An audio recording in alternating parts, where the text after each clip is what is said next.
तुमच्या तालुक्यामधनं किती जण उभे आहेत आता तसे आमदारकीला? आमदारकीसाठी 16 जण उभे आहेत, पण त्यात विशेष करून 4 जण आहेत. पाठीमागे आता जे आमदार होते त्यांच्याविषयी काय बोलाल तुम्ही? नाही, आता पाठीमागे जे आमदार होते ते आमदारांचा विकासाच्या नावाने काहीच काम नाही. जेणेकरून आपण आमदार निवडतो ते तालुक्याचा विकास व्हावा, गावाचा विकास व्हावा, रस्त्याचा विकास व्हावा, पाणी मिळावा, लाईटीचा प्रश्न आहे.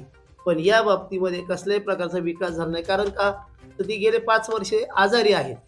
आपण त्यांना वाईट म्हणत नाही, पण आजारी असल्यामुळे त्यांच्या प्रकृतीमुळे त्यांना वेळ भेटत नाही आणि त्याच्यामुळं गावचा विकास थांबलेला आहे. मग तुमच्या गावात पाणी लाईट काही नाहीच का आता? आहे, पण आता परिस्थिती अशी आहे की पाहिजे त्यावेळेला लाईट मिळत नाही आणि ज्या वेळेला लाईटची आता गरज नाही ना त्यावेळेला फुल लाईट देतात. मग त्याचा उपयोग काय? शेतकरी आम्ही जर आहोत तर शेतकऱ्याप्रमाणे शेतकऱ्याला दिवसाची लाईट पाहिजे.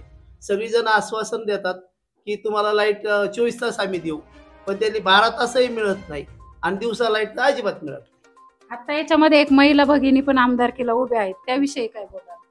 महिलेच्या हातात जर आमदारकी गेली तर विकास होईल का तुमच्या तालुक्याचा किंवा तुमच्या आता गावाचा? प्रकार असा आहे की आता सध्या तर पुरुष प्रधान संस्कृती आपल्याकडे आहे आणि याच्यामध्ये आपण जर महिलांच्या हातामध्ये जर कारभार दिला तर उद्याच्या भविष्यामध्ये आपण त्यांना कसं विचारायला जाणार, त्यांना काय आपण विचारणार किंवा त्यांना काय आपण आग्रह करणार?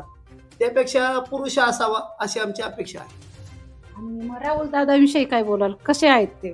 नाही, आता आता त्यांनी पाठीमागचे 5 वर्ष त्यांनी आमदारकी केलेली आहे आणि त्या आमदारकीमध्ये त्यांनी चांगली कामं केलेली आहे आणि मग आता त्यांनी चांगली कामं केली. मधल्या काळामध्ये त्यांनी थांबले, तर थांबल्यामुळं आम्हाला कळून आलं की गरज नेमकी कोणाची आहे. तर आता जाणवलंय की माननीय राहुलदादा जगताप यांनाच आमदारकी मिळावी. ते कुणासाठी थांबले होते?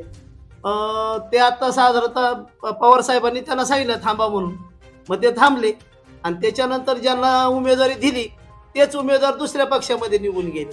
म्हणून करता या दोघांनाही नाही, तिसऱ्याचा लाभ झाला. मग त्यानुसार आता परत राहुल दादांना उमेदवारी पवारांनी का दिली?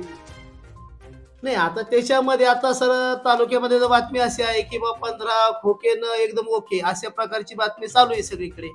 म्हणजे राऊत साहेबांनी पैसा घेऊन उमेदवारी दुसऱ्याला दिली की जेणेकरून ते 4 पक्षामध्ये फिरून आले आणि फिरून आल्यानंतर आयत्या वेळेला उमेदवार त्यांना दिली. म्हणून करता राहुल दादांची खरी उमेदवारी पाहिजे होती राष्ट्रवादी मधून, शरद पवार गटामधून.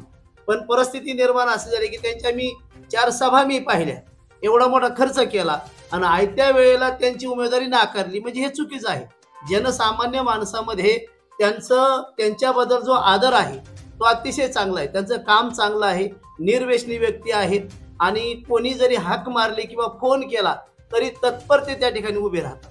आणि अशी परिस्थिती असताना आज लोकांनी त्यांना आमदार म्हणून जाहीर केलं आणि आयत्या वेळेला पक्षाने त्यांचं तिकीट कापलं.